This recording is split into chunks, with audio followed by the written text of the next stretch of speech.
Hello friends, कैसे आप सब लोग। Hope all of you will be fine. तो चलिए, ये पार्ट 3 है डिमेंशनल एनालिसिस का। इसके पहले 2 पार्ट ऑलरेडी अपलोड हो चुके हैं, जिनमें किसी भी प्रकार के डिमेंशन फार्मूला लगभग मैंने सारे कवर कर लिए हैं। आप उसको अच्छे से देख लेंगे तो आपको बहुत अच्छे से समझ में आ जाएगा। सारे कंसेप्ट उसमें कवर किए गए हैं, कुछ थोड़ी बहुत चीज़ें बची हैं जो इसमें कवर हो जाएंगी। तो चलिए हम लोग कुछ बहुत ही मोस्ट इंपॉर्टेंट एमसीक्यूज़ करने वाले हैं, जो किसी भी कॉम्पिटिटिव एग्ज़ाम, चाहे आप यूनिवर्सिटी का एग्ज़ाम दे रहे हों, चाहे आप डिफेंस का एग्ज़ाम दे रहे हों, उसमें अगर डिमेंशन से रिलेटेड आता है तो इनसे क्वेश्चंस लगभग देखने को मिलेंगे। 20 क्वेश्चंस होंगे लगभग, और आपको बहुत ही अच्छे से समझ में आएंगे। और चैनल को सब्सक्राइब कर लीजिए और बेल आइकन को प्रेस कर दीजिएगा ताकि आपको नोटिफिकेशंस मिलते रहे। इसमें आप ही का फ़ायदा है, बाकी मैं तो पढ़ा ही रहा हूँ। तो चलिए स्टार्ट करते हैं हम लोग। पहला हमारा जो क्वेश्चन है, आते हैं उस पर कि विकृत ऊर्जा घनत्व के लिए बीमा सूत्र है। यानी कि जो हमारा क्या कहते हैं, विकृत ऊर्जा घनत्व यानी कि एनर्जी डेंसिटी जो होती है, ठीक है। विकृत ऊर्जा घनत्व उसका फार्मूला क्या होता है? तो विकृत से आपको कोई मतलब नहीं है, ठीक है। एनर्जी डेंसिटी आपको मैंने बताया था कि किसी भी प्रकार की डेंसिटी का अगर आपको फार्मूला लिखना है तो वो क्वांटिटी लिखिए। जैसे ऊर्जा घनत्व का लिखना है तो आप लिखिए ऊर्जा यानी एनर्जी बटे घनत्व, ओ मतलब वॉल्यूम यानी कि आयतन। तो यानी एनर्जी पर यूनिट वॉल्यूम ही होता है ऊर्जा घनत्व यानी एनर्जी डेंसिटी। तो इसका डायमेंशन आप कैसे निकालेंगे, मैं बता रहा हूँ आप कैसे निकालेंगे। पहले आप लिखेंगे एनर्जी, फिर नीचे लिखेंगे वॉल्यूम, और उसको लिखेंगे एनर्जी क्या होता है भाई, वर्क ही होता है। ये सारी चीज़ें प्रीवियस वीडियो में बात हो चुकी हैं, बहुत अच्छे थे। ml2t-2 ये हो गया एनर्जी का डायमेंशन। l³ हो गया इसका v का यानी आयतन का, ये इससे कट जाएगा, एक यल यहाँ बचेगा जो ऊपर जाके l-1 बन जाएगा, यानी ml-1 t-2। देखिए इस ऑप्शन में ml-1 t-2 कहाँ दिया है, ml-1 t-2 ऑप्शन सी में दिया है, और ये आपका करेक्ट ऑप्शन हो गया। तो ऑप्शन सी इसका करेक्ट ऑप्शन। अगला देखते हैं, जो हमारा इसमें थर्ड क्वेश्चन लिखा है, सॉरी सेकंड होना चाहिए, मगर सेकंड से को आपको कोई लेना तो नहीं, कंटेंट से मतलब रखिए। बाकी इससे नहीं कि कोई कैसे पढ़ा रहा है और कहाँ पे पढ़ा रहा है। आपको कंटेंट से मतलब है, आपको एग्ज़ाम क्वालिफाई करना है। आपको इंसान से मतलब नहीं कि मुझे ये इंसान डिजिटल बोर्ड पे पढ़ाएगा तब मैं पढ़ूंगा, तब मुझे एग्ज़ाम क्लियर करना है। वरना आनंद कुमार सर, जब उन्होंने एक चौक और डस्टर छोटा सा लेकर स्टार्ट किया था इंजीनियर्स को पढ़ाना, आज वो इतने बड़े मुकाम पर ना होते। आप इंसान को नहीं, कंटेंट को फोकस करिए जो आपके फ़ायदे का है। चलिए सेकंड क्वेश्चन हम लोग देखते हैं। बहुत ही मोस्ट इंपॉर्टेंट क्वेश्चन है कि क्षेत्रीय वेग यानी कि हम डिमेंशनल फार्मूला एरियल वेलोसिटी का क्या होता है। एरियल वेलोसिटी का डिमेंशनल फार्मूला क्या होता है? तो व्हाट इज़ एरियल वेलोसिटी, ठीक है। एरियल वेलोसिटी होता क्या है? तो अगर एरियल वेलोसिटी की हम बात करें कि एरियल वेलोसिटी क्या होता है, तो एरिया पर यूनिट टाइम ये होता है एरियल वेलोसिटी, ठीक है। एरिया पर यूनिट टाइम ये होता है एरियल वेलोसिटी।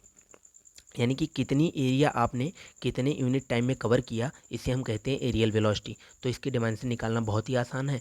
एरिया को आप लिख देंगे l², लेंथ इंटू ब्रेथ होता है, ठीक है, और दोनों लंबाई तो l² हो गया। टाइम को लिख देंगे कैपिटल T, और ये हो जाएगा यहाँ पे m0 लिख देंगे, कुछ नहीं है तो m0 l2 t-1। देखिए किस ऑप्शन में लिखा है m0 l2 t-1। मेरे ख्याल से m0 l2 t-1, m0 l2 t-1 यहाँ पे थर्ड ऑप्शन में लिखा है, और ये आपका सही हो जाएगा। यहाँ पे क्या फोर्थ ऑप्शन भी सेम ही है क्या, m0 l2 t-1? हाँ, तो ये दोनों ऑप्शन आपके सही हो जाएंगे, थर्ड और फोर्थ। चलिए आगे चलते हैं हम अगले क्वेश्चन पे। हमारा नेक्स्ट क्वेश्चन है, वो है the physical quantity having the same dimensional formula as that of forces. यानी कि ऐसी इनमें से कौन सी क्वांटिटीज़ हैं इन चारों में से जिनमें जो फोर्स की डिमेंशन होती है वही इनकी है। तो मैंने आपको क्या बताया था प्रीवियस वीडियो में कि थ्रस्ट एक प्रकार का फोर्स ही होता है। जब हम किसी बॉल को पानी में डालते हैं तो जो बॉल पर फोर्स लगता है ऊपर की ओर जो हमें महसूस होता है उसे थ्रस्ट यानी उत्प्लावन बल कहते हैं, और यही जो है वो फोर्स के इक्वल होता है। तो यही फोर्थ आपका करेक्ट ऑप्शन हो जाएगा, ठीक है। बाकी टॉर्क, प्रेशर, वर्क, इन सब की डिमेंशन मैंने आपको पढ़ा दी थी। अगले अगले क्वेश्चन पे आते हैं। न्यूटन मीटर, न्यूटन मीटर, यहाँ पे न्यूटन मीटर नहीं करिए, इसको काट के आप न्यूटन पर मीटर कर लीजिए, ठीक है। तो newton per metre is the SI unit of, newton per metre किसका एसआई यूनिट है? तो आप लोग जानते हैं वेलोसिटी ग्रेडियंट क्या होता है, वेलोसिटी बटे डिस्टेंस होता है। कोएफिशिएंट ऑफ विस्कोसिटी ईटा होता है, इसके बारे में अभी चर्चा कर लेंगे। और रिडबर्ग कांस्टेंट होता है आर, ठीक है। तो ये सब अलग क्वांटिटीज़ हैं। यहाँ पे एक क्वांटिटी आपको दिख रही है, वो है स्प्रिंग कांस्टेंट यानी कि SC। और स्प्रिंग कांस्टेंट क्या होता है, आप एक स्प्रिंग फोर्स का फार्मूला पढ़ेंगे, एफ इज इक्वल टू के एक्स। एक्स यहाँ पे इलोंगेशन इन स्प्रिंग होता है, एफ फोर्स होता है और के होता है स्प्रिंग कांस्टेंट। तो k is equals to F by X होता है, ठीक है। और यही होता है जो हमारा होता है न्यूटन पर मीटर। एफ का होता है न्यूटन और एक्स इलोंगेशन इन स्प्रिंग है, इसे लेंथ कहते हैं, तो ये मीटर में नापी जाती है। तो न्यूटन पर मीटर इसका ऑप्शन सही हो जाएगा, स्प्रिंग कांस्टेंट, ऑप्शन नंबर 4, ठीक है। अब हम चलते हैं अगले क्वेश्चन पे। हमारे अगला क्वेश्चन जो हमारा है वो है modulus of elasticity. Modulus of elasticity का डिमेंशन क्या होता है, ठीक है। ये मतलब किसके बराबर होता है, तो मैंने क्या कहा था, मॉडुलस ऑफ इलास्टिसिटी यानी कि ई से जिसको हम लिखते हैं, ये होता है स्ट्रेस अपॉन में होता है स्ट्रेन, ठीक है। स्ट्रेन की कोई बीमा नहीं होती, कोई डिमेंशन नहीं होती। क्यों नहीं होती, क्योंकि ये change in dimension upon original dimension होता है, डिमेंशन से डिमेंशन कैंसिल हो जाता है, इसलिए स्ट्रेन की कोई डिमेंशन नहीं होती है। डिमेंशन होती है तो स्ट्रेस की, वही मॉडुलस ऑफ इलास्टिसिटी की, और मॉडुलस ऑफ रिजिडिटी की डिमेंशन होती है। तो स्ट्रेस की डिमेंशन क्या होती है, जो प्रेशर की होती है, फोर्स अपॉन एरिया। तो फोर्स अपॉन एरिया यानी वही होती है। तो स्ट्रेस यहाँ पे एक ऑप्शन आपका पहला था, तो मैंने इसको टिक कर दिया और ये ऑप्शन आपका हो गया सही, ठीक है। तो चलिए हम लोग नेक्स्ट क्वेश्चन पे चलते हैं। यहाँ पे 1 फर्मी पूछा है कितने के बराबर होता है, ठीक है। कुछ थोड़े मोड़े क्वेश्चन मैंने अलग टॉपिक से भी ले लिए हैं जो इंपॉर्टेंट है आपके एग्जामिनेशन के लिए, और छोटे छोटे क्वेश्चन आ जाते हैं तो बाद में ध्यान नहीं रहते। तो यहाँ पे एक ये ऑप्शन, इसको फर्स्ट वाले को काट के एक ऑप्शन यहाँ पे कर लीजिए। 1 ये 10⁻⁻15 मीटर, यानी एक फर्मी 10⁻⁻15 मीटर के बराबर होता है। मैं अभी ये जो दूरी वाला कंसेप्ट है ना आपका, मैं इसके लिए क्लिक करके लाया हूँ अपने मतलब एक जगह से, मैं उसको आपको रटा दूंगा और उससे आपका एक क्वेश्चन भी दूरी से संबंधित नहीं पूछेगा, हो सकता है आपको किसी एग्जाम में काम आ जाए, ठीक है। आगे चलते हैं।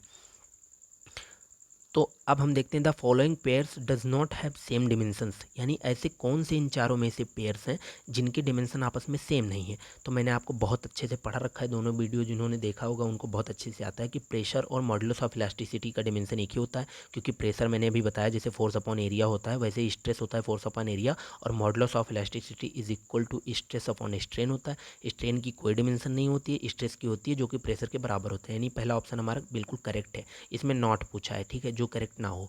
एंगुलर वेलोसिटी और वेलोसिटी ग्रेडियंट मैंने बताया था, एंगुलर वेलोसिटी हुआ, एंगुलर फ्रीक्वेंसी हुआ, एंगुलर फ्रीक्वेंसी हुआ किसी, और क्या कहते हैं वेलोसिटी ग्रेडियंट हुआ, इन सब का डिमेंशन भी सेम होता है। मैंने पिछली वीडियो में सबको लिखवा दिया है correctly. Surface tension and force constant, surface tension हमारा फोर्स पर यूनिट लेंथ होता है, और फोर्स कांस्टेंट हमने निकाला ही अभी, एफ, ये भी फोर्स पर यूनिट लेंथ होता है। फोर्स कांस्टेंट अभी निकाला नहीं था।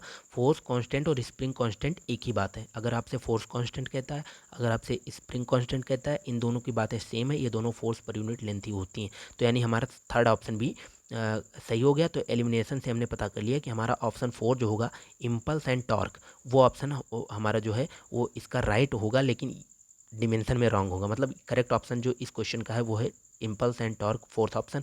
कैसे, इम्पल्स आप जानते हैं आई इज इक्वल टू होता है फोर्स इनटू टाइम, यानी किसी ऑब्जेक्ट पर जब कोई फोर्स किसी टी समय के लिए कार्य करता है तो उसे इम्पल्स कहते हैं। झटका देना जिसे कहते हैं, एक तरह से झटका तो जर्क हो गया, ये थोड़ा सा आप ऐसे समझ सकते हैं जैसे आपने पहिया अगर चलाई होगी बचपन में, टायर वगैरह डंडे से मार मार के, तो वही इम्पल्स होता है। जब आप डंडे से टन से ठोकते हैं पहिए पे, तो कुछ समय टी के लिए आपने उस पर फोर्स लगाया, वही होता है इम्पल्स। ये होता है mlt-2 फोर्स, और इनटू में टी होता है तो ये हो जाएगा mlt-1, ये इम्पल्स हो जाएगा, ठीक है, mlt-1। लेकिन टॉर्क हमारा होता है ml2t-2। मैंने बताया था टॉर्क की डायमेंशन एनर्जी की और वर्क की इन सब की सेम होती है। तो देखिए ये दोनों डिफर है ना, ये वाले और ये वाले, तो हम लोग ऑप्शन टिक कर देंगे। कौन सा टिक कर देंगे, ऑप्शन हमारा जो है 4 हमारा ऑप्शन करेक्ट हो जाएगा इसका, ठीक है। अब अगले क्वेश्चन पे हम लोग चलते हैं। अगला जो हमारा क्वेश्चन है वो है श्यानता गुणांक यानी कि कोएफिशिएंट ऑफ विस्कोसिटी की डिमेंशन क्या है। भैया बहुत इंपॉर्टेंट क्वेश्चन है, स्टार लगा लीजिए। अगर आपके कम्पिटिटिव एग्जाम दे रहे हैं तो आपको हो सकता है बीएचयू के पेपर में इस बार ये क्वेश्चन देखने को एज इट इज़ मिल जाएगा, और आपको इलाहाबाद यूनिवर्सिटी इंट्रेंस में भी ये क्वेश्चन एज इट इज़ देखने को मिल जाएगा। एयरफोर्स वालों के अगले अटैम्प्ट में ये आने वाला है, मैं बता रहा हूँ बिल्कुल अच्छे से। इस बार भी एयरफोर्स के एक अटैम्प्ट में ये क्वेश्चन पूछा गया था। तो आइए हम कोएफिशिएंट ऑफ विस्कोसिटी आपको समझा देते हैं। हालांकि मैंने पढ़ा दिया था लेकिन फिर एक बार बता देता हूँ। मैंने कहा कि अगर आप विस्कस फोर्स की बात करते हैं, विस्कस फोर्स क्या होता है, जब देखो एक होता है फ्रिक्शन फोर्स। फ्रिक्शन ऐसा घर्षण होता है जो हम लोग रोड पर चलते हैं या कहीं पर चलते हैं तब लगता है। लेकिन विस्कस जो होता है वो होता है लिक्विड का फ्रिक्शन, यानी कि जब लिक्विड में कोई चीज़ मोशन में होती है उस पर जो फोर्स काम करता है फ्रिक्शन का वो होता है विस्कस फोर्स। ठीक है, जैसे ये मान लीजिए तालाब है, तालाब में आप खड़े हैं, यहाँ पे यहाँ से इस किनारे पे आपको जाना है, तो जाने में आपको धक्का मुक्की करके जाना पड़ेगा, या जो भी आपके ऊपर घर्षण काम करेगा वही होगा विस्कस फोर्स। तो विस्कस फोर्स का एक फार्मूला होता है, फार्मूला फ्लूइड मैकेनिक्स में हम लोग पढ़ेंगे। F इज इक्वल टू होता है minus of eta of A into D V by D Z. D V by D Z, देखिए डी वी यानी वेलोसिटी और डी जेड यानी दूरी। तो वेलोसिटी बटे दूरी को मैंने आपको बताया था कि दुनिया में कोई भी क्वांटिटी बटे में दूरी अगर कर दें तो वो ग्रेडियंट बन जाता है। तो यहाँ पे वेलोसिटी अगर दूरी के साथ है तो ये वेलोसिटी ग्रेडियंट हो गया, यानी कि ये क्वांटिटी वेलोसिटी ग्रेडियंट है। अब हमको ईटा, ये कोफिशिएंट ऑफ विस्कोसिटी है, इसकी हमको डिमेंशन निकालनी है। तो ईटा को इधर ही रखेंगे हम, यहाँ पे फोर्स इंटू में डी जेड अपॉन में डी वी और इंटू में क्या कहते हैं अपॉन में इसके एरिया हो जाएगा। ठीक है, यहाँ पे अगर इसको आप इधर उधर कर लेंगे, पक्षांतर कर लेंगे इधर उधर साइड बाय साइड, आप आसानी से समझ जाएंगे। ठीक है, अब हम लोग ईटा की डिमेंशन निकालते हैं। फोर्स क्या होता है भैया, फोर्स होता है एम एल टी माइनस का 2 इंटू में आप डी जेड है दूरी तो इसको एल लिख देते हैं हम लोग आसानी से, डी वी है वेलोसिटी मैंने रटाया था आपको, एल टी माइनस 1 इसका डिमेंशन होता है, एरिया का होता है एल स्क्वायर। ठीक है, यहाँ पे एक एल कट्टम कुट्टी हो गया, एक एल यहाँ से कट्टम कुट्टी हो गया। अब यहाँ पे टी माइनस 1 और यल 1 बचा है, तो अगर इसको हम ऊपर लेके जाएंगे तो ऊपर देखिए एम बचा हुआ है और इस एल, अब यल को लिखना है तो यहाँ पे एक यल यहाँ पे बचा हुआ था, इस यल को अगर हम ऊपर लेके जाएंगे तो एल माइनस 1 हो जाएगा। और यहाँ पे टी माइनस 2 पहले से था, टी माइनस 1 यहाँ पे माइनस 1 ऊपर जाके प्लस 1 हो जाएगा, तो टी माइनस 1 यहाँ पे हो जाएगा। तो M L minus 1 T minus 1 ये आपकी डिमेंशन होती है। ठीक है, तो 1 माइनस 1 यानी कि 1 - 11 ये डिमेंशन होती है कोएफिशिएंट ऑफ विस्कोसिटी की, इसको ट्रिक से याद कर सकते हैं। तो भाई चलिए देखते हैं किस ऑप्शन में 1 - 11 लिखा हुआ है, हमारा वही ऑप्शन कोएफिशिएंट ऑफ विस्कोसिटी की डिमेंशन होगी। ठीक है, तो 1 - 12 ढूंढिए आप, 1 - 12 पहला ही ऑप्शन मिल गया, 1 - 12 बल्ले बल्ले हो गई, स्टार क्वेश्चन। ठीक है, अगला क्वेश्चन पे हम लोग आते हैं। वह जो लंबाई की इकाई नहीं है, यानी ऐसी कौन सी इकाई इसमें से जो लंबाई की नहीं, एंगस्ट्रॉम यूनिट भैया 10⁻⁻10 मीटर को एंगस्ट्रॉम कहते हैं। ठीक है, माइक्रोन 10⁻⁻6 मीटर को, ये आगे मैं पढ़ा रहा हूँ अभी आपको। पारसेक दूरी का सबसे बड़ा मात्रक, इसको आप दो तरीके से पूछ सकता है, ये पूछ सकता है पारसेक किसे कहते हैं। पारसेक दूरी का सबसे बड़ा मात्रक होता है, ये लगभग 3.26 लाइट ईयर के बराबर होता है। लाइट ईयर जानते हैं, प्रकाश वर्ष। ठीक है, एक प्रकाश वर्ष जितना, एक प्रकाश जो कि 3 × 10⁸ मीटर पर सेकंड की स्पीड से चलता है, यानी लगभग 3 लाख किलोमीटर पर मिनट के हिसाब से अगर हम उसको कह सकते हैं, कहना चाहें तो अगर प्रकाश को एक साल में जितनी दूरी तय करने में समय लगता है उसे प्रकाश ईयर कहते हैं, लाइट ईयर कहते हैं। और पारसेक 3 लाइट ईयर के बराबर लगभग माना गया है, 3.5। ठीक है, यहाँ पे देखिए कि कौन सा दूरी का मात्रक नहीं है, तो मैंने आपको रेडियन स्टेरेडियन का कॉन्सेप्ट सिखाया था, इनकी कोई डिमेंशन भी नहीं होती है। और स्टेरेडियन होता क्या है, किसी सरफेस से अगर हम कहीं कोण बनता है थीटा कोई सरफेस से, तो उसे हम कहते हैं स्टेरेडियन, और स्टेरेडियन का कोई डिमेंशन नहीं होता है। ठीक है, कोई इकाई नहीं होती, कोई यूनिट नहीं होती। अगले क्वेश्चन पे आते हैं। जूल सेकंड किसकी इकाई है, देखते ही मार देना चाहिए एंगुलर मोमेंटम। क्यों, क्योंकि प्लैंक कांस्टेंट और एंगुलर मोमेंटम इन दोनों की सेम होती है डिमेंशन, और वो जूल इंटू सेकेंड होती है। क्या होती है वैसे, mL/T-1, यानी कि 12-1। इसको आप याद रख सकते हैं कि एंगुलर मोमेंटम और प्लैंक कांस्टेंट की जो डिमेंशन होती है वो होती है 12-1। जहाँ भी यम आप का पावर 1, एल का पावर 2 और टी की पावर -1 दिखेगा, वो आपका डिमेंशन हो जाएगा एंगुलर मोमेंटम का। इस तरह से ट्रिक बना के भी आप याद कर सकते हैं। अब बहुत इंपॉर्टेंट टेबल पे आपको ले चलता हूँ दूरी के, और इसको मैं रटा देता हूँ आपको, ताकि कोई भी कॉम्पिटिटिव एग्जाम में आप फंसे ना। जैसे मैंने कहा, exa peta tera giga mega kilo hecto deca deci centi milli micro nano pico femto. ठीक है, ऐसे आपको रट लेना है। फेम्टो के बाद भी कुछ होना चाहिए था, फेम्टो को फर्मी कहते हैं। ठीक है, फेम्टो को ही, इसको रटेंगे कैसे, एक्सा पेटा टेरा जाएगा mega kilo hecto deca deci centi milli deca deci centi milli micro nano pico femto, ऐसे रट लेंगे भाई। मेहनत करना पड़ेगा, याद करना पड़ेगा, तब याद होगा। ठीक है, मुझे याद है, आप लोग भी याद कर लीजिए। अब आप लोग लिखेंगे कैसे, आप ऐसे याद रखिए कि स्टार्टिंग करना है 10⁻18 से, और 3 घटाते जाना है। 10⁻18 में से 3 घटाए 10⁻15, फिर 12, फिर 9, फिर 6 और फिर 3 तक आना है, उसके बाद एक एक घटाना है 10⁻² और फिर 10 और फिर इसे इन्वर्स कर देना है, यानी 10⁻⁻1। वही उल्टा सीरीज चल गया कहाँ से, डेका से, ठीक है। 10⁻⁻1, 10⁻², 10⁻3, अब -3 आए हैं, अब फिर -3 बढ़ाइए तो -6, -9, -12, -15। और इसके आगे भी एक क्वांटिटी होती है, शायद इसमें लिखा नहीं है, एटो होता है, ठीक है। एटो होता है, तो वो होता है 10⁻−18। समझ में आ गया। तो इस तरह से आप इसको रट लेंगे, ट्रिक बना के याद कर लीजिएगा। ऐसे टेबल है, अगर आपको याद है तो आप निकाल लेंगे। जैसे मैंने पूछा आपसे, अगर मान लो कि आपके एग्जामिनेशन में क्वेश्चन आ गया, ठीक है, क्वेश्चन आ गया कि ये बताइए कि 1 एटो इज इक्वल टू कितना होता है, तो आप ऐसे याद करेंगे कि एक्सा पेटा टेरा जाएगा mega kilo hecto deca deci centi milli micro nano femto fermi. Femto या फर्मी सेम ही होता है। और एटो को होता है सबसे लास्ट में आता है, तो ये 10⁻−18 होता है मीटर में। तो अगर एक एटो मीटर आपसे कोई पूछता है तो 10⁻−18 मीटर होता है। ये आपके इन्फॉर्मेशन के लिए, और ये क्वेश्चन आपके एग्जाम में कभी भी आ सकता है। और दूरी का ये बहुत बढ़िया मैंने टेबल आपको तैयार कराया है, इसको रट लीजिएगा, थोड़ा पढ़ लीजिएगा, आ जाएगा यार। इंपॉर्टेंट इसमें मैं आपको बता देता हूँ। जैसे फेम्टो या फर्मी याद रखिए, पी को याद रखिए 10⁻−12 होता है, नैनो याद रखिए 10⁻−9 होता है। आप एक्सा जरूर याद रखिए 10⁻18 होता है। और एटो जरूर याद रखिए 10⁻−18 होता है। इससे आपका काम 100% बन जाएगा। चलिए हम लोग देखते हैं एसआई यूनिट ऑफ फोर्स। जैसा कि आप लोग जानते हैं फोर्स, मैं अगले पेज पे चलता हूँ और आपको बताता हूँ।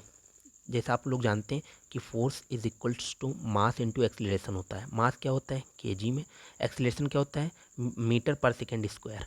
तो किग्रा मीटर पर सेकेंड स्क्वायर इसकी एसआई यूनिट होगी। किस ऑप्शन में भैया ये लिखा है किग्रा मीटर पर सेकेंड स्क्वायर, एसआई यूनिट किग्रा मीटर पर सेकेंड स्क्वायर।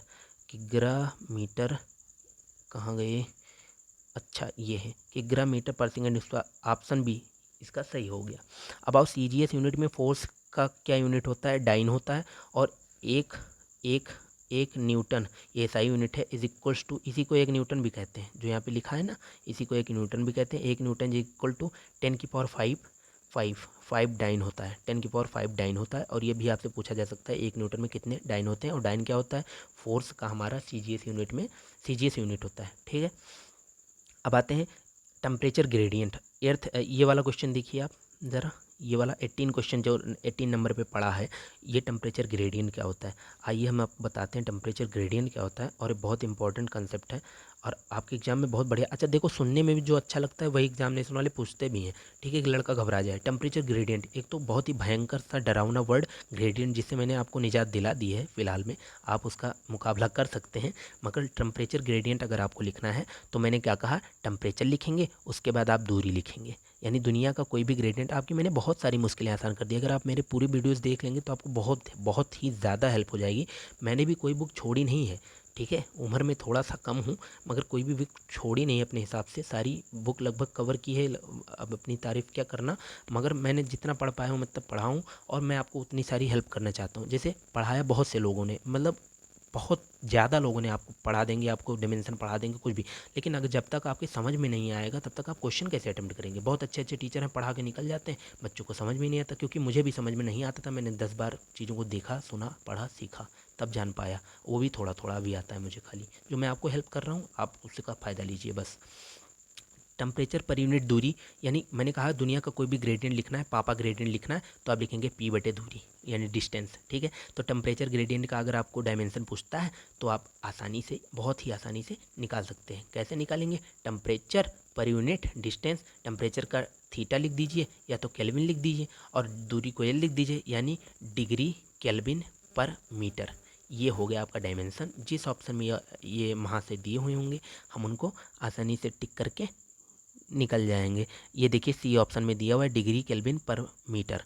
अब आते हैं which one of the following unit is fundamental unit. 42 number पर जो क्वेश्चन लिखा हुआ है, ये थोड़ा सीक्वेंस चेंज हो गया, अलग अलग से क्वेश्चन एडिट कर करके लिखा है मैंने, तो इसलिए which one of the following units is fundamental unit. Fundamental unit भैया वाट डिराइव्ड यूनिट है, जूल पर सेकेंड डिराइव्ड यूनिट है, एम्पियर हमारी फंडामेंटल यूनिट, 7 फंडामेंटल यूनिट होती हैं उनमें एम्पियर भी आता है, न्यूटन तो डिराइव है ही, F=m में से। अगला ये, अब मैंने आपको ट्रिक रटाई थी कि प्रतिरोध यानी रेसिस्टेंस की जब आपसे कोई डायमेंशन पूछेगा तो आप खाली मेरी एक बात याद रखेंगे, 12 - का 32, यानी -3 और -2। तो जहाँ आपको 12 -3 -2 लाइन वाइज दिखता है वही आपका डिमेंशन हो जाएगा निकालने की। तो पिछली वीडियो में बता ही दिया था। तो 12 -32 आपको फर्स्ट ऑप्शन में देखने को मिलता है। 12 यानी कि m की पावर 1 l की पावर 2 और -32 यानी t की पावर -3 a की पावर -2। तो ये आपका ए ऑप्शन करेक्ट हो जाएगा। घर्षण गुणांक पे आते हैं। आपको पता है कि फोर्स इज इक्वल टू जो होता है वो होता है म्यू इंटू नॉर्मल रिएक्शन। ठीक है, अब ये सारी चीज़ें बाद में पढ़ेंगे, लेकिन अब इसी को घर्षण गुणांक कहते हैं म्यू को। तो म्यू इज इक्वल टू हो जाएगा फोर्स अपॉन नॉर्मल रिएक्शन, और नॉर्मल रिएक्शन भी एक प्रकार का फोर्स ही होता है। तो फोर्स से फोर्स कैंसिल, यानी इसकी कोई बीमा नहीं। तो जब आपसे कोई घर्षण गुणांक पूछेगा, ध्यान रखिएगा, आपकी वाल में एयरफोर्स के पेपर में बहुत कंफ्यूज किया। उसमें पूछ लिया कि बताइए फ्रिक्शनल फोर्स का क्या होता है डिमेंशन। तो फ्रिक्शनल फोर्स का वही डिमेंशन होता है भाई जो दुनिया के हर एक फोर्स का होता है। और बच्चे मार के चले आए कोई मात्रक नहीं। क्यों? क्योंकि उनको हमेशा हर टीचर ने रटा रखा है कि घर्षण गुणांक का कोई मात्रक नहीं होता, म्यू का कोई मात्रक नहीं होता। तो वही उनको लगा कि वही पूछा है। तो क्वेश्चन पढ़ा नहीं और चौपट कराया दादा, पेपर कराए 50 नंबर, बोले कि 50 आएगा, आ गया 30, सिलेक्शन नहीं हुआ। ऑप्शन नंबर डी करेक्ट है इसका। एप्सिलॉन नॉट पे आते हैं। एप्सिलॉन नॉट जो होता है ये आप पढ़ेंगे 12th में। आप पहला चैप्टर पढ़ते हैं इलेक्ट्रोस्टैटिक्स, उसमें होता है एक फोर्स का फार्मूला नॉर्मल सा है जो छोटे छोटे बच्चों को सबको याद रहता है। और उस फार्मूले का नाम है, हमारे चच्चा जी हैं, F is equals to 1/4 pi epsilon naught Q1 Q2 बटे R स्क्वायर। अब इसमें से एप्सिलॉन नॉट की बीमा आपसे पूछा है तो आप इसको निकालेंगे। Epsilon naught is equal to यहाँ पे फोर्स इंटू R स्क्वायर बटे में Q1 और 1 मिनट, ये उल्टा हो गया, थोड़ा सा सेकेंड से उल्टा हो गया, सॉरी। ये आप एप्सिलॉन नॉट लिखेंगे तो एप्सिलॉन नॉट को इधर लेके जाइए, फोर्स को इधर लेके आ जाइए। तो ऊपर हो जाएगा Q1 Q2, ये दोनों चार्ज ही हैं। नीचे हो जाएगा फोर्स इंटू में R स्क्वायर। अब आप इसकी डिमेंशन बड़े आराम से निकाल सकते हैं। ठीक है, तो कैसे निकालेंगे आप इसकी डिमेंशन, मैं बता रहा हूँ। आप लिखेंगे Q1 Q2 ऊपर था ना, तो Q1 Q2 दोनों चार्ज हैं, और चार्ज की डिमेंशन जो होती है वो होती है 80। मैंने आपको रटा रखा है, चार्ज की डिमेंशन 80 होती है। तो 80 मल्टीप्लाई करेंगे तो a स्क्वायर और t स्क्वायर ये हो जाएगा। Q1 Q2 अपॉन फोर्स की लिखनी थी, ml t-2, और इंटू में दूरी का स्क्वायर था यानी l स्क्वायर। कट्टम कुट्टी करेंगे आप तो देखिए, एक l और 2l स्क्वायर यानी l क्यूब, तो ऊपर जाएगा तो हो जाएगा m-1 l की पावर -3, t-2 है यहाँ पे और t+2 है यहाँ पे, ये जाके प्लस हो जाएगा तो ये t की पावर 4 हो जाएगा। और a स्क्वायर लिखा ही है, यानी जहाँ पर लिखा होगा -1342 वो होगा आपका एप्सिलॉन नॉट की बीमा। और कूलाम स्क्वायर प्रति न्यूटन गुणे मीटर, कूलाम देखो, कूलाम का स्क्वायर ही तो है ये जो हमारा लिखा हुआ है, कूलाम चार्ज का यूनिट होता है और उसका स्क्वायर ही तो लिखा हुआ है। तो कूलाम स्क्वायर प्रति न्यूटन, ये न्यूटन है, गुणे में मीटर स्क्वायर, कूलाम स्क्वायर प्रति न्यूटन गुणे में मीटर स्क्वायर, और -1342 ये कहाँ पे लिखा हुआ है, देखो यहाँ पे लिखा हुआ है कूलाम, सी ऑप्शन में, कूलाम स्क्वायर प्रति न्यूटन गुणे मीटर स्क्वायर, और m-1 l-3 t की पावर 4 a2 a स्क्वायर। ये हो गया डिमेंशन एप्सिलॉन नॉट का। बहुत ज़्यादा इंपॉर्टेंट नहीं, लेकिन पूछा जा सकता है क्योंकि ये थोड़ा लॉन्ग है और इसको आप निकाल सकते हैं बड़े आसानी से, कोई दिक्कत की बात नहीं है एप्सिलॉन नॉट। ठीक है, अब आओ धारिता का बीमीय से सूत्र क्या होता है। धारिता यानी कि होता है हमारा कैपेसिटेंस। अब इसको समझने के लिए आपको बहुत बढ़िया सा कॉन्सेप्ट में बता रहा हूँ, धारिता आप कभी नहीं भूलेंगे, ऐसे ही रट लीजिएगा। आप याद रखिए, जैसे आप पढ़ते हैं Q is equal to C V, ये कैपेसिटेंस वाले चैप्टर में आप पढ़ते हैं। ठीक है, तो Q is equal to C V पढ़ा आपने, तो C इज इक्वल टू क्या हो जाएगा, Q/V हो जाएगा। अब V is equal to IR होता है, और Q इज इक्वल टू क्या कहते हैं आपका, क्या होता है, IT होता है। Q is equal to IT होता है और V बराबर IR होता है। तो I से I खत्म, यानी कि जानिए आप कि अगर आपसे कोई कैपेसिटेंस की ज़िंदगी में कभी भी धारिता की बीमा पूछता है तो आप डायरेक्ट रेसिस्टेंस की बीमा, मैंने आपको 12-32 से सिखाया है, उसको लिखेंगे और उसको टाइम से मतलब डिवाइड करवा देंगे। ठीक है, यानी टाइम अपॉन रेसिस्टेंस ही कैपेसिटेंस होता है। तो ऐसे ही रट लीजिए। अब इतना बड़ा यूनिट आप याद तो कर नहीं पाएंगे, याद कर पाएँ तो भाई कर लें। मैं आपको शॉर्ट ट्रिक बता रहा हूँ कि आप ऐसे याद रखिए कि capacitance is equal to time upon resistance. ये न्यूमेरिकल सॉल्व करने में भी बहुत आसानी होगा। Capacitance is equal to time upon resistance, तो टाइम की टी होता है कैपिटल, और इसका आर का मैंने आपको बताया 12-32, तो m/L2 t-3 और a-2। अब इसको सबको ऊपर लेके जाएंगे तो इनकी पावर सारी जो होंगी माइनस की प्लस, प्लस की माइनस हो जाएंगी। ठीक है, तो इसको फाइनल में क्या लिख सकते हैं हम, m का -1 l का -2 टी का -3 यहाँ है और एक टी यहाँ पे है, तो -3 ऊपर जाएगा तो टी की पावर 4 हो जाएगी, और ए या ए स्क्वायर बन जाएगा ऊपर जाके, क्योंकि पावर सारी माइनस वाली प्लस और प्लस वाली माइनस। तो जहाँ पे भी आपको -12 और देखो m-1 l-2 T4A2 जहाँ पे भी लिखा होगा वही आपकी कैपेसिटेंस की बीमा है। ये ऑप्शन ए आपका करेक्ट है। m-1 l-2 T4 और ए स्क्वायर, ऑप्शन ए आपका करेक्ट है। और कैपेसिटेंस की बीमा निकालेंगे कैसे? टाइम बटे रेसिस्टेंस से। रेसिस्टेंस का मैं आपको पहले रटा चुका हूँ, इसकी बहुत कम ही चांस से पूछने के, लेकिन इम्पॉर्टेंट है। ठीक है, अब आते हैं हम बहुत इंपॉर्टेंट जो हमारा टॉपिक है वो है हमारा ये एक क्वेश्चन आप खुद से करेंगे, ये वाला क्वेश्चन आप खुद से करेंगे लास्ट वाला, और मैं पहला वाला क्वेश्चन बता देता हूँ। इसमें इस क्वेश्चन दोनों क्वेश्चन को लेने का एक ही मकसद है कि आपको मैं एक कॉन्सेप्ट सिखाने जा रहा हूँ, प्रिंसिपल ऑफ होमोजेनिटी। एक क्वेश्चन इससे आ सकता है, अगर आ जाएगा इलाहाबाद यूनिवर्सिटी एंट्रेंस में तो नहीं इतना बढ़िया पेपर बनता है, लेकिन BHU वालों के लिए थोड़ा सा ये मैं बता दूँ, उनमें आ सकता है ये क्वेश्चन। ठीक है, तो principle of homogeneity, principle of homogeneity, जो भी स्पेलिंग हो आप मैनेज कर सकते हैं। प्रिंसिपल ऑफ होमोजेनिटी में समझिए होता क्या, ये इस पे प्रिंसिपल पर न जाइए, मैं आपको बता रहा हूँ। जैसे मैंने आपको कहा कि 1 किलोग्राम प्लस 1 किलोमीटर को जोड़ो, 1 किलोमीटर को, तो आप क्या कहेंगे? 1 किलोग्राम एंड 1 किलोमीटर नहीं, यानी कि दुनिया की कोई भी दो क्वांटिटीज़ जब उनकी यूनिट सेम रहते हैं तभी हम उनको जोड़ या घटा सकते हैं, मल्टीप्लाई और डिवाइड कर सकते हैं। ध्यान से सुनिए, मल्टीप्लाई और डिवाइड आप कर सकते हैं, लेकिन दुनिया की कोई भी यूनिट्स को आप प्लस माइनस तभी कर सकते हैं जब उन दोनों की यूनिट सेम हो, कोई भी क्वांटिटी के। ठीक है, तो मैंने आपको कहा कि आप 1 लीटर दूध ले लीजिए और 1 किलोमीटर दूरी ले लीजिए, इन दोनों को जोड़ दीजिए, तो आप कहेंगे नहीं जोड़ पाएंगे जब तक लीटर को किलोमीटर में ना बदले और किलोमीटर को हम लीटर में ना बदले। क्या आप 1 मीटर और प्लस 6 सेंटीमीटर को जोड़ सकते हैं? तो आप इसको लिख के 16 सेंटीमीटर या 1 और 6 सेंटीमीटर नहीं कर सकते जब तक आप सेंटीमीटर को मीटर में ना बदल लें या मीटर को सेंटीमीटर में, तब तक जोड़ घटा नहीं सकते। हाँ, मल्टीप्लाई कर सकते हैं, अलाउ है कुछ केसेस में, कुछ क्या लगभग सभी केसेस में, कुछ को छोड़ दें अगर तो।